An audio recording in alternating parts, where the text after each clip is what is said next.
बिस्मिल्लाहिर्रहमानिर्रहीम। ये आपने काफ़ी दूर कर दिया, ये उधर ही पढ़ा हो। तो चैप्टर नंबर 3 बेटा आज हम स्टार्ट करेंगे। इम्पोर्टेंट चैप्टर इसमें से शॉर्ट भी आते हैं और एक लॉन्ग भी आ जाता है। ठीक है, अब इधर ध्यान करें। इसका नाम है मोशन एंड फोर्स।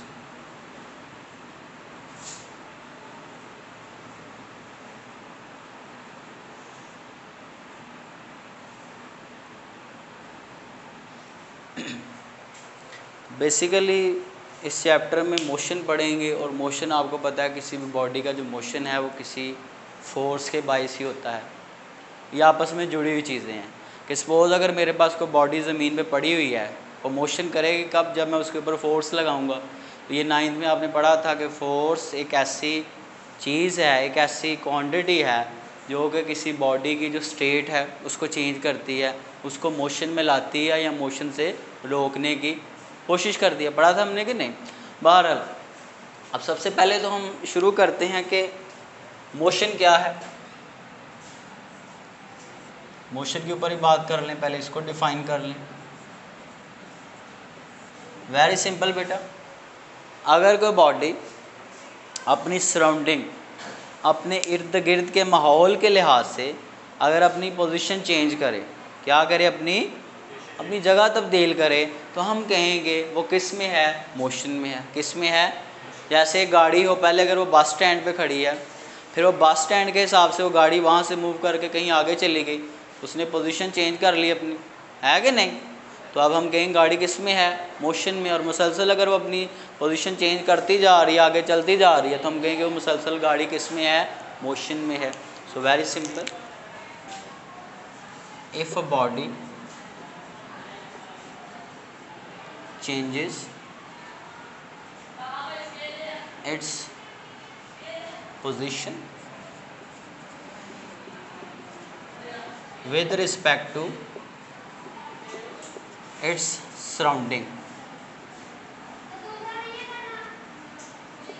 तो हम कहेंगे कि बॉडी किस में है, मोशन में है। Then the body is said to be in state of motion, तो बॉडी मोशन की हालत में है, मोशन कर रही है। क्लियर हो गया बेटा। अब इसके बाद इसके ऑपोजिट होता है रेस्ट। कि रेस्ट क्या है, अगर कोई चीज़ रेस्ट में पड़ी हुई है, एक मोशन में हो सकती है बॉडी, या फिर रेस्ट में हो सकती है, रुकी हुई। तो रेस्ट वाली में ये होगा कि अगर कोई बॉडी अपनी सराउंडिंग के हिसाब से अपनी पोजीशन चेंज ना करे, पोजीशन चेंज ना करे, ये चेयर इधर पड़ी हुई है सपोज आपके कमरे में, उधर की उधर ही पड़ी रहे, तो हम कहेंगे वो किस में है, रेस्ट में है। क्योंकि अपनी गर्दो पेश के लिहाज से अपने साइडों पे जो दीवारें हैं या आप देख रहे हैं, आप उसकी सराउंडिंग है, आपके हिसाब से चेयर अपनी जगह तब्दील नहीं कर रही, तो किस में है बेटा, रेस्ट में है। क्यों आप सब क्यों मुस्कुरा रहे हैं? So if a body changes does not, if a body does not change its position with respect to के हिसाब से बेटा, इधर with respect to its surrounding, अपने इर्द गिर्द की चीज़ों के लिहाज से, अपने माहौल के लिहाज से कह लें, then the body is said to be in state of, कौन सी हालत में, रेस्ट में। अब इसके नीचे मैं एक लाइन लिखने लगा हूँ और इसको मैं अभी एक्सप्लेन भी करूँगा। छोटा सा नोट कह लें बेशक उससे आप, क्या है भाई हमारे पास, रेस्ट एंड मोशन और relative terms। इसका क्या मतलब है? रिलेटिव। दो बेटा चीज़ें होती हैं, एक होती है रिलेटिव,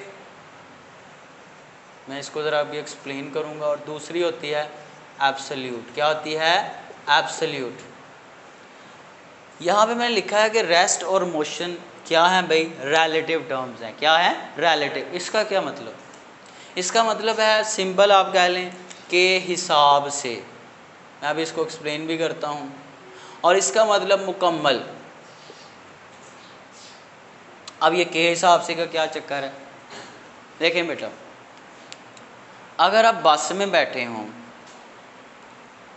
तो आप गाड़ी के अंदर बैठे हुए हैं, आपके हिसाब से आपकी गाड़ी वाला जो अंदर वाला सारा सीन है वो चेंज, पोजीशन चेंज नहीं ना कर रहा, उधर का उधर ही पड़ा रहता है, आप भी उधर ही रहते हैं। तो आप कहेंगे कि ये गाड़ी, ये सारा कुछ अभी किस में है? रेस्ट में है कि नहीं? और अगर आप गाड़ी से बाहर झांकेंगे तो आप देखेंगे और आप फील करेंगे कि भाई मैं तो रेस्ट में हूँ, ये जो बाहर लोग खड़े हैं ये पीछे को जा रहे हैं। फील होता है कि नहीं? कि आपके हिसाब से लफ्ज़ आ गए इधर, आपके हिसाब से आप रेस्ट में हैं और बाहर वाले किस में हैं? मोशन में हैं। अब उसके हिसाब से देखते हैं, जो बंदा बाहर खड़ा है वो कहता है कि भाई मैं अपने हिसाब से अपनी पोजीशन चेंज नहीं कर रहा, ये गाड़ी वाला आगे को जा रहा है, तो गाड़ी वाला मोशन में है, मैं मोशन में नहीं हूँ। तो रेस्ट और मोशन दो रिलेटिव टर्म्स हैं जिनके बारे में आप मुकम्मल तौर पे कोई राय नहीं दे सकते। दोनों अपनी अपनी जगह पे दुरुस्त हैं। अब मैं आपको और मिसाल देता हूँ। अगर आपको एक गाड़ी में बिठा दिया जाए जिसके शीशे बंद कर दिए जाएं और गाड़ी एक यूनिफॉर्म स्पीड के साथ चल रही हो, एक ही स्पीड के साथ, न्यूटन का फर्स्ट लॉ देखें भाई, वो कहता है कि अगर नेट फोर्स ना लग रही हो बाहर से कोई, तो बॉडी अगर रेस्ट में हो रेस्ट में पड़ी रहती है, और यूनिफॉर्म स्पीड से मूव कर रही हो तो हमेशा यूनिफॉर्म स्पीड से। अब यूनिफॉर्म स्पीड से मूव कर रही है तो क्या होगा? अंदर वाले को कोई जर्क या झटका कुछ भी फील नहीं होगा, ऐसे आराम से बैठा रहेगा। अब बाहर से अगर शीशे शूशे सारा कुछ बंद कर दिया है, चलें भी गाड़ी चल रही है यूनिफॉर्म स्पीड से, तो अंदर वाला कभी भी नहीं ये बता सकता कि अभी वो मोशन में है या रेस्ट में है। तो अंदर देख के ये बताएगा कि मैं रेस्ट में हूँ। और अगर वो गाड़ी रुकी हुई भी पड़ी होती, शीशे वैसे ही बंद होते, तो वो फिर भी नहीं बता सकता कि मैं रेस्ट में हूँ या मोशन में हूँ। वो अपने हिसाब से बता सकता है कि मैं रेस्ट में हूँ। क्लियर होगी बात कि नहीं?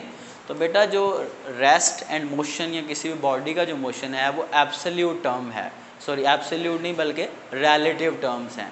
अब और मैं आपको बताता हूँ, थोड़ा आपको स्पेस में लेके जाता हूँ। अभी आप चेयर के ऊपर बैठे हुए हैं, आप रेस्ट पे हैं, मेरे हिसाब से आप वाकई रेस्ट पे हैं। लेकिन अगर मैं यहाँ से निकल के क्या करूँ, ये आपकी ज़मीन है, मैं कहता हूँ मैं आपकी ज़मीन से बाहर निकल गया हूँ और मैं किसी और सियारे पे चला गया, मार्स पे, वहाँ बैठ के मैं आपको देख रहा हूँ। जब मैं यहाँ था तब आप मेरे हिसाब से रेस्ट में थे, यहाँ आया हूँ तो मैंने देखा कि मैं तो इधर ही रहता हूँ, ये जो इनका प्लैनेट है पूरा का पूरा वो घूम रहा है, प्लैनेट भी घूम रहा है, साथ ये बंदा भी घूम रहा है। यानी कि अब ये बंदा चेयर पे बैठा बैठा मोशन में है, अब हमें फील हो रहा है मोशन में है।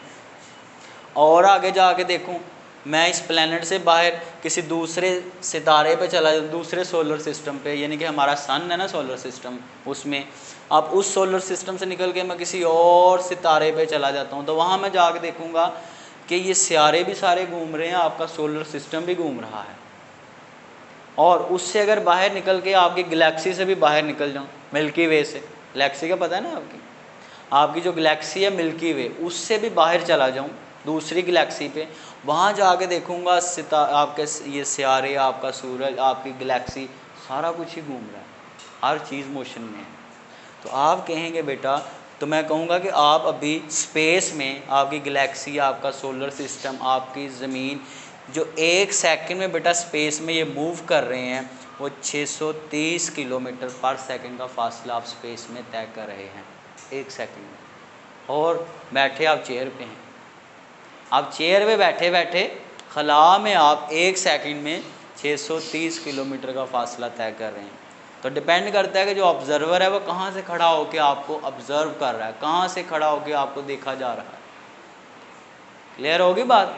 तो रेस्ट एंड मोशन, इनके बारे में आप कभी भी हतमी राय नहीं दे सकते। मेरे हिसाब से कुछ और हो सकता है, आपके हिसाब से कुछ और हो सकता है, इसको कहते हैं रिलेटिव। क्लियर हो गया? इसी के ऊपर फिर बेस्ड है थ्योरी ऑफ रिलेटिविटी आइंस्टाइन की, जिसके आगे आप सेकेंड ईयर में पढ़ेंगे काफ़ी सारी चीज़ें। बहरहाल एब्सोल्यूट क्या है इसके बारे में थोड़ा सा बताता हूँ, ताकि आपको एब्सोल्यूट का भी जिक्र हो, पता हो आपको, इसका थोड़ा जिक्र कर लें। एब्सोल्यूट मुकम्मल ऐसी चीज़ जो कि मेरे हिसाब से भी वही है, आपके हिसाब से भी वही है। आप चाहे दूसरे सितारे पे चले जाएं, जहाँ मर्ज़ी चले जाएं, सो जाएं, उठ जाएं, गाड़ी पे बैठ जाएं, वो चीज़ चेंज ना हो, वो सब के लिए एक जैसी है, उसको कहते हैं एब्सोल्यूट। इस कायनात के अंदर बेटा अभी तक जो साइंसदान जो हैं, जिसको पता कर सकें जिस चीज़ का, एब्सोल्यूट जो टर्म है वो है सी, जिसे हम कहते हैं क्या, स्पीड ऑफ लाइट। क्या है? स्पीड ऑफ लाइट, रोशनी की स्पीड। वो है 3 × 10⁸ मीटर्स पर सेकेंड। इधर बेटा, रोशनी की स्पीड एक ऐसी चीज़ है जो आप जैसे मर्ज़ी मैयर करें, दूसरे सितारे पे जाके उसकी वहाँ पे मैयर करें, जैसे मर्ज़ी आप गाड़ी पे बैठ के करें, रेस्ट में करें, मोशन में करें, डिफरेंट ऑब्जर्वर्स के लिए जहाँ जैसे मर्ज़ी आप करें, वो आपकी सब की वैल्यू सेम ही आएगी, एक जैसी ही आएगी, इनके इसमें कोई फ़र्क। तो जो एक जैसी आ रही है उस टर्म को हम फिज़िक्स में कहते हैं, जिसमें कोई चेंज ना आए, जो मर्ज़ी कर लें कोई फ़र्क नहीं आएगा उसमें, उसको कहते हैं बेटा क्या, एब्सोल्यूट। क्या कहते हैं? Absolute quantity. क्लियर हो गया जी? एब्सोल्यूट टर्म कह लें। बहरहाल ये रेस्ट एंड मोशन के बारे में एक तो हमने इसका क्या कांस्टेंट, ये सी जो है ये कांस्टेंट है, स्पीड ऑफ लाइट कांस्टेंट, यानी कि चेंज नहीं हो रहा। स्पीड ऑफ लाइट कांस्टेंट है, टाइम कांस्टेंट नहीं। आगे सेकंड ईयर में आपको पढ़ाऊंगा। टाइम को पहले क्लासिकल फिज़िक्स में ये डील किया जाता था कि टाइम कांस्टेंट क्वांटिटी। अभी मैं आगे जाके थोड़ा बताऊंगा आपको कि टाइम कैसे चेंज हो सकता है, ठीक है? अभी आज के टॉपिक में हम डिस्कस करेंगे, ठीक है? तो टाइम भी कांस्टेंट नहीं है, मास भी कांस्टेंट नहीं है, लेंथ भी कांस्टेंट नहीं है, ये रिलेटिव टर्म्स हैं। वो फिर वही बात कि मेरे हिसाब से टाइम और आपके हिसाब से और, ठीक है? अभी देखते हैं भाई आगे हमारे पास, बताएं क्या टॉपिक है। अब मोशन के बारे में हमने बात की, तो मैं मोशन का ज़रा और थोड़ा सा जिक्र कर दूं, क्योंकि बुक इस चैप्टर का नाम ही मोशन है। बेटा आप अपने इर्द गिर्द जितनी भी चीज़ों को देखते हैं वो मोशन में है, और रहती दुनिया तक जिस चीज़ में जान है वो मोशन में और मोशन में रहेगी। कैसे? हम जब तक ज़िंदा होते हैं हम मोशन में होते हैं, हिलजुल रहे होते हैं, हमारा दिल मोशन कर रहा होता है। इसी तरह अगर आप ये अपने साइडों पे दीवार को देखें तो दीवार अभी मोशन में नहीं है, लेकिन इसके अंदर जो एटम्स हैं वो मुसलसल क्या कर रहे हैं, मोशन कर रहे हैं कि नहीं, वाइब्रेशनल मोशन। उसके अंदर फिर जो इलेक्ट्रॉन्स हैं वो भी मुसलसल मोशन कर रहे हैं। उससे आगे अगर आप अपने सियारों को देखें, हमारा जो सियारा हमारी ज़मीन है वो मुसलसल क्या कर रही है। जिस दिन उसका मोशन रुक गया उस दिन तो ये सारा कुछ ही ख़त्म हो जाएगा ना, है कि नहीं? तो हर चीज़ जिसके अंदर लाइफ नाम की कोई चीज़ है वो मुसलसल क्या कर रही है, मोशन कर रही है। समझ आ रही है? तो यही आपके लिए भी है बेटा कि अपना मोशन जारी रखें, अपना काम जारी रखें। जिस दिन आप रुक जाएंगे, मेहनत करना छोड़ देंगे, आपको जंग लग जाएगा और आप ख़त्म हो जाएंगे। तो बहरहाल आगे बढ़ते हैं बेटा। आगे क्या आपने बताया टॉपिक? डिस्प्लेसमेंट। देखें बेटा डिस्प्लेसमेंट क्या है।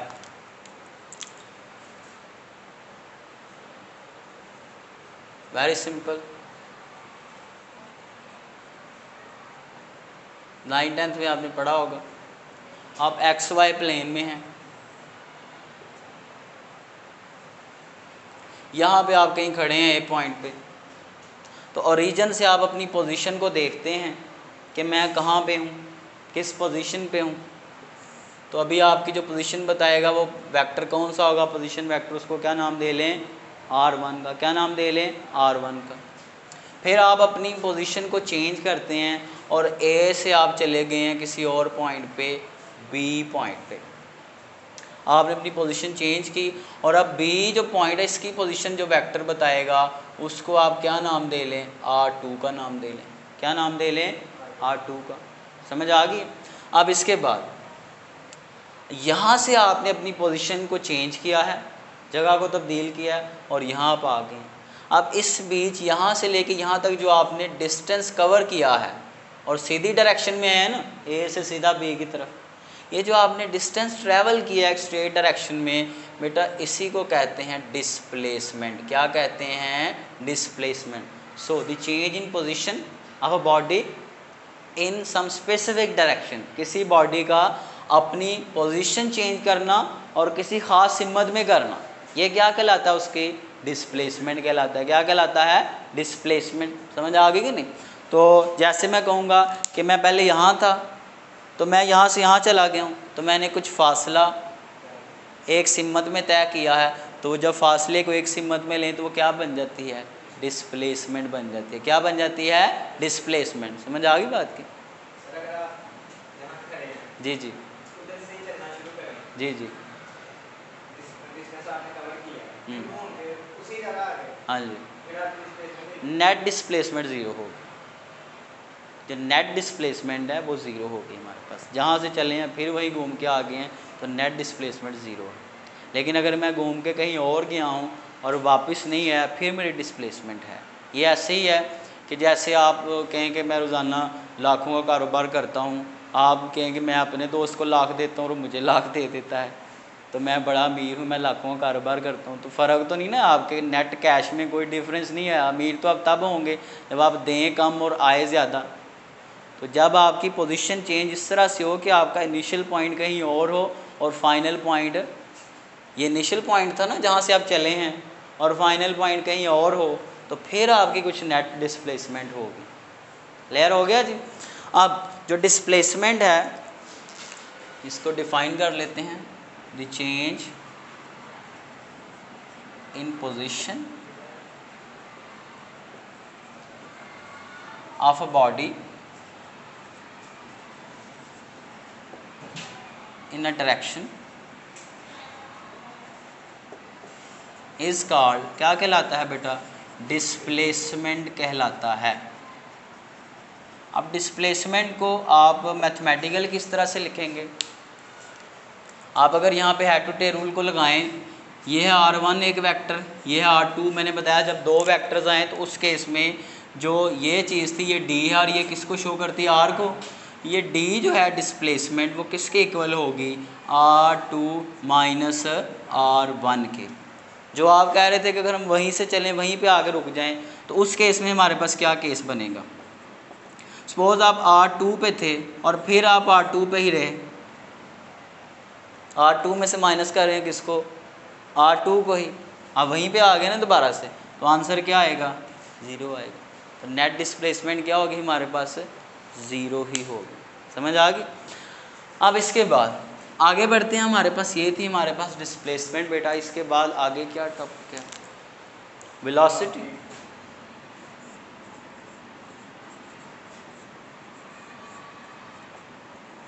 वेलोसिटी बेटा क्या है, देखें जब पोजीशन चेंज हुई तो हमने कहा हमारे पास क्या आई, डिस्प्लेसमेंट। अगर कोई बॉडी अपनी डिस्प्लेसमेंट चेंज करना शुरू कर दे और उसमें हम टाइम भी शामिल कर लें कि कितने टाइम में उसने ये फासला तय किया है, टाइम को भी बीच में शामिल कर लें, तो बेटा जो हमारे पास चीज़ आती है उसको वेलोसिटी कहते हैं। तो मैं इसको डिफ़ाइन करता हूँ फिर उसके बाद आगे बढ़ते हैं। सो the change in position of a body, किसी बॉडी का अपनी पोजीशन को चेंज करना और किसके हिसाब से करना, टाइम के हिसाब से। भाई कितने टाइम में आप यहाँ से वहाँ गए हैं, ये क्या बन जाएगी आपके पास, वेलोसिटी बन जाएगी with respect to time, is called velocity. Clear होगी बेटा। अब देखिए मैं आपको थोड़ी एग्जांपल देता हूँ। जैसे आप ए पॉइंट पे आपके पास गाड़ी है, क्या हुआ है? चल अब देखें बेटा, इसमें हमारे पास क्या है, देखें अब सही आ रही है, डार्क आ रही है। ये मेरा हाल है इसका, वैसे ही मोबाइल की जो है ना वो ब्राइटनेस लो है, बाकी तो कोई इशू नहीं होगा। हाँ जी।